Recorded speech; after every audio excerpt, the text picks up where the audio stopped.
Hi friends, బాగున్నారా? ఈరోజు వచ్చేసి పుదీనా రైస్ చేసిన, బాస్మతితోని పుదీనా రైస్ చేసిన.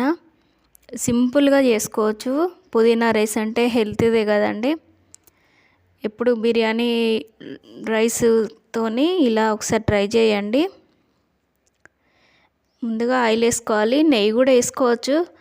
కానీ పుదీనా రైస్కు నెయ్యి బాగుండదని నేను వేసుకోలేదు, అంతే. సేమ్ అండి, బగారాకు లవంగాలు, యాలకులు ఇవన్నీ వేసుకోవచ్చు. కారానికి సరిపడా పచ్చిమిర్చి వేసుకోవాలి.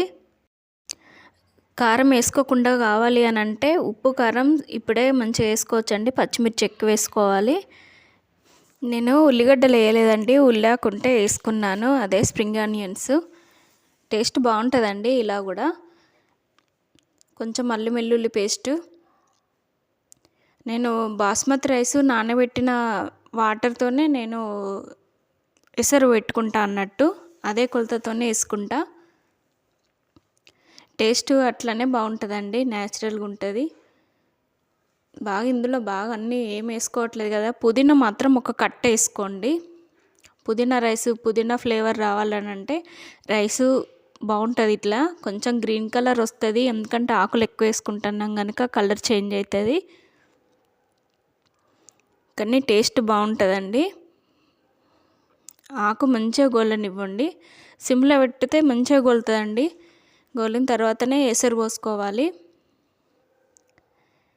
ఇలా ఒకసారి ట్రై చేయండి, సింపుల్ రెసిపీయే, కాకపోతే టేస్ట్ రైసు ఇదే బాగుంటుంది. మీకు డ్రై కూడా కాదు అన్నం. నేను సాల్ట్ ఇప్పుడే వేసుకున్నా అండి.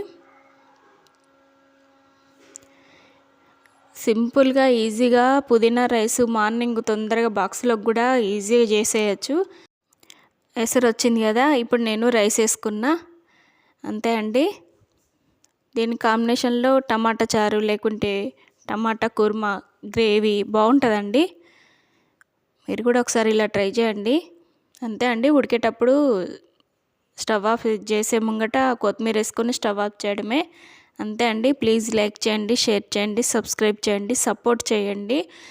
వీడియో కంప్లీట్గా చూడండి, అంతే అండి. Thank you for watching.